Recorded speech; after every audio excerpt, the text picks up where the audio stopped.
यूएससीपीए एक बहुत बड़ा डिसीजन। देखिए, हम में से बहुत सारे स्टूडेंट कई बार जिंदगी में एक बड़ा डिसीजन लेते हैं कि हमें इस इंटरनेशनल प्रोफेशन को पास करना है, ज्वाइन नहीं करना है कि सिर्फ हमने एडमिशन ले लिया, फीस भर दी और एग्जामिनेशन दे दिया। देखिए, जिंदगी में जब कभी भी आप एक बड़ा डिसीजन लेते हैं तो आपको हमेशा रिस्क एनालिसिस कर लेना चाहिए। ये risk assessment is a first important thing.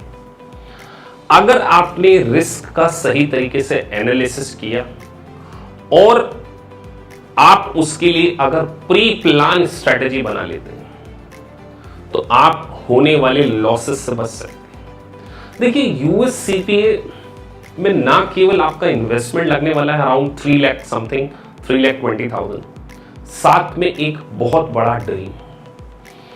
कई बार स्टूडेंट दूसरों को देखकर डिसीजन ले लेते हैं कि हमें भी सीपीए को ज्वाइन कर लेना चाहिए। एक multiple choice question based examination है, एक एक पेपर देके हम बहुत आसानी से पास कर लेंगे। ऐसे मिथ डेफिनेटली हैं कि बहुत आसानी से पास कर लेंगे।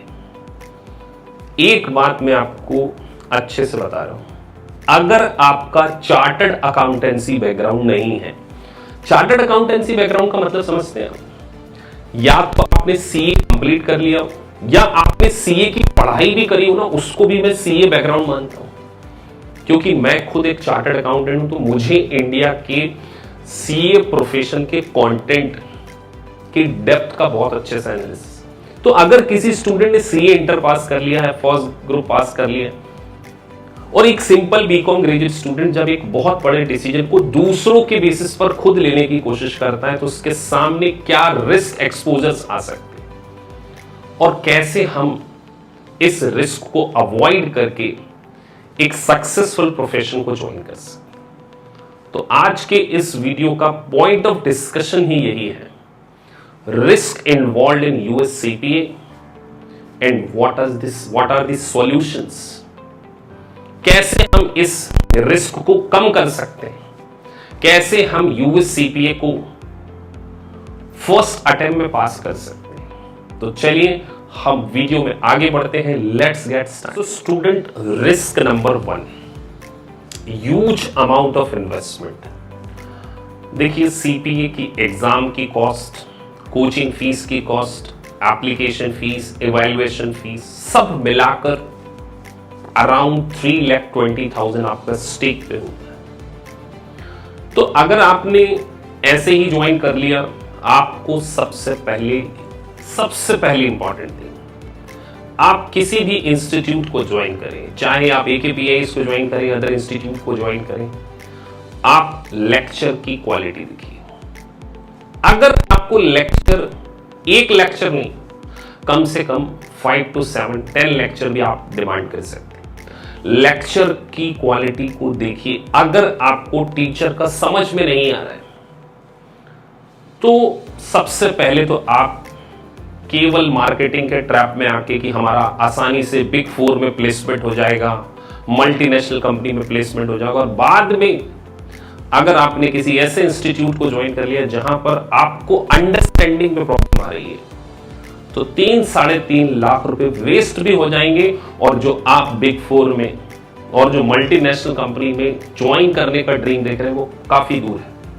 तो पहली चीज, रिस्क मॉनेटरी टर्म में है तो पहले आप ज्वाइन करने से पहले 5-6 लेक्चर देखिए।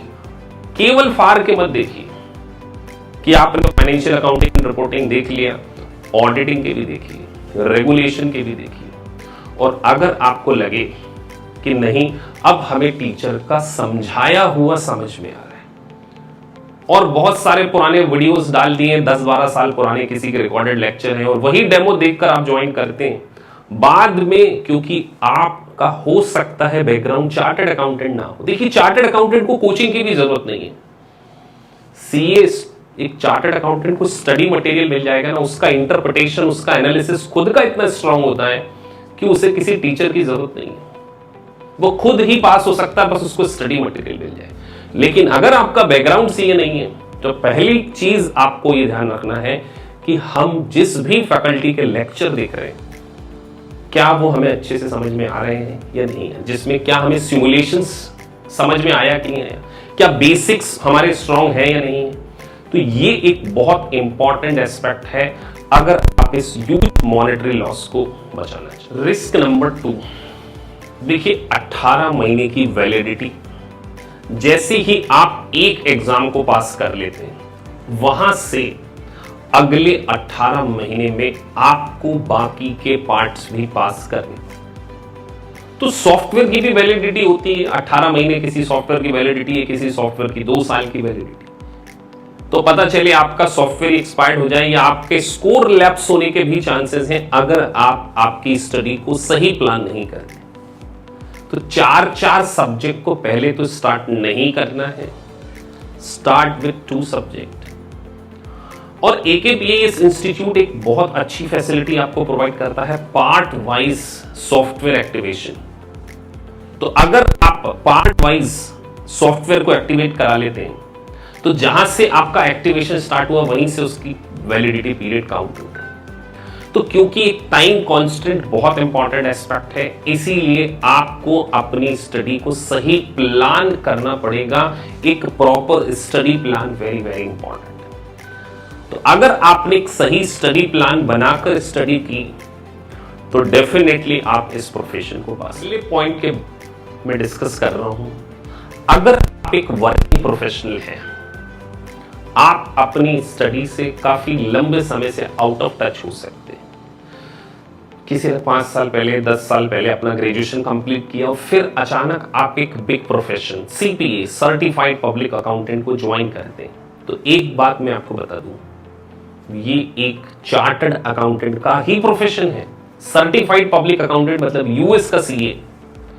तो अगर आपका फाउंडेशन स्ट्रांग नहीं है, जिसमें कि general entries, balance sheet, date adjustment, ratio analysis, मतलब you can interpret very well financial statement. Financial statement को बहुत अच्छे से अंडरस्टैंड करते हो, क्या वर्किंग कैपिटल होती है, बैलेंस शीट में accrued, outstanding, prepaid, earned, equity, lots of basic concepts are required. उसके बाद ऑडिटिंग।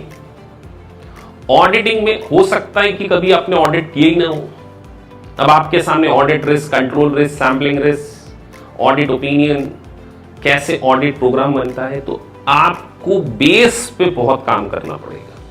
इसीलिए AKPIS इंस्टीट्यूट आपको फाउंडेशन को स्ट्रॉन्ग करने के लिए पहले बेसिक फंडामेंटल की क्लासेस प्रोवाइड करता है। उसके साथ साथ ऑडिट मैराथन हमारी एक सीरीज है, जिसमें कैसे आप अच्छे से ऑडिट को समझ सकें। देखिए, CP की एग्जाम मगअप करने की नहीं है, क्रैमिंग करने की नहीं है, एनालिसिस, एनालिटिकल स्किल आपको बहुत ज्यादा स्ट्रॉन्ग करनी होगी। तो एक वर्किंग प्रोफेशनल जो अपनी स्टडी से आउट ऑफ टच है, जिसकी संडे सैटरडे छुट्टी होती है, तो आप अपनी स्टडी को कैसे प्लान आउट करें, एक सही स्टडी प्लान आपके लिए बहुत इंपॉर्टेंट है। और यहां फैकल्टी का एक इंपॉर्टेंट रोल है। देखिए, हम एक स्टूडेंट का स्टडी प्लान बनाते हैं, उसकी परफॉर्मेंस को ऑब्जर्व करते हैं, और एग्जाम देने से पहले मेरा पूरा पर्सनल गाइडेंस आपको मिलेगा। मुझे पता है 50,000 रुपए एक पेपर की कॉस्ट, 50,000 इज 1 पेपर कॉस्ट, और बहुत बड़ा ड्रीम। तो कैसे आपको कब अपनी एग्जाम को प्लान करना चाहिए, कितनी आपको स्टडी करना चाहिए, और हर टॉपिक वाइज आपकी रिपोर्ट हमारे ग्लैम सॉफ्टवेयर में एक स्मार्ट एडेप्टिव टेक्नोलॉजी से पूरी रिपोर्ट जनरेट होकर आती है। उस रिपोर्ट को एनालिसिस करने के बाद, आपके मॉक टेस्ट का एनालिसिस करने के बाद, हम आपको गाइड करते हैं कि आपको अपनी एग्जाम को कब देना चाहिए। तो वर्किंग प्रोफेशनल्स को अपने फंडामेंटल्स के ऊपर बहुत डेप्थ में काम करना होगा। Last but not the least, CPA को पास करना है तो ये 3 बातों को आप डेफिनेटली अपने माइंड में हमेशा रहने दीजिए कि पहली चीज, जब तक आपकी सिमुलेशंस में मास्टरी नहीं आएगी, आप CPA नहीं बन पाएंगे। बच्चे बहुत बड़े बड़े सिमुलेशंस को देख के कई बार थोड़ा सा पैनिक हो जाते हैं, तो रेगुलरली प्रैक्टिस कीजिए, अदरवाइज एग्जाम में आप आउटप्लेड हो जाएंगे अगर आपसे सिमुलेशंस नहीं बने। मल्टीपल चॉइस क्वेश्चन को करते समय आपको टाइम का बहुत ध्यान रखना होगा कि क्या 1 मिनट और 30 सेकंड में आप एक एमसीक्यू को कर पा रहे हैं या नहीं कर पा रहे हैं। लैंग्वेज इश्यूज आ सकते हैं आपको, क्योंकि यहां पे यूएस गैप आपको पढ़ना है। तो यूएस गैप को किस तरीके से इंटरप्रिटेशन स्किल आपको बहुत ज्यादा इंप्रूव करनी पड़ेगी। इसीलिए इन चीजों को ध्यान में रखते हुए हर स्टूडेंट के डाउट्स को मैं पर्सनली टेक केयर करता हूं। जब मुझे स्टूडेंट डाउट्स भेजते हैं तो मैं उसका प्रॉपर एक वीडियो रिकॉर्डेड भी करता हूं, उनको भेजता हूं, ताकि उन्हें पता चले कि सर किस तरीके से क्वेश्चन को इंटरप्रिटेट करते हैं। और जब तक आपका हर यूनिट के अंदर परफॉर्मेंस 85 to 90% नहीं आ जाए, 90% क्वेश्चन आपके सही नहीं हो जाए, आप यूएससीपी के एग्जाम को देने के लिए रेडी नहीं है। जब आप 90% हर यूनिट में और एक नहीं कम से कम 2 मॉक टेस्ट देकर आप देखिए कि क्या आप इन मॉक टेस्ट पेपर में एक्चुअल में पास हो रहे हैं, तब जाके आपको आपका एनटीएस बुक करना चाहिए, नोटिस टू शेड्यूल। अगर इन सारी चीजों को आपने इग्नोर किया, आपको सही गाइडेंस नहीं मिला, आप सीपीए नहीं बन पाएंगे। और लास्ट एक बात और जाते जाते कह रहा हूं, connectivity of the faculty is very important. इसीलिए हम हर स्टूडेंट के साथ में मीटिंग ऑर्गेनाइज कराते हैं, उनको प्रॉपर मेल करते हैं कि देखिए आपका ये प्रोग्रेस चल रही है। जब तक आप 75 to 80 तक रीच नहीं करते, मैं ये कंसीडर नहीं करता हूं कि उस चैप्टर में आपकी मास्टरी।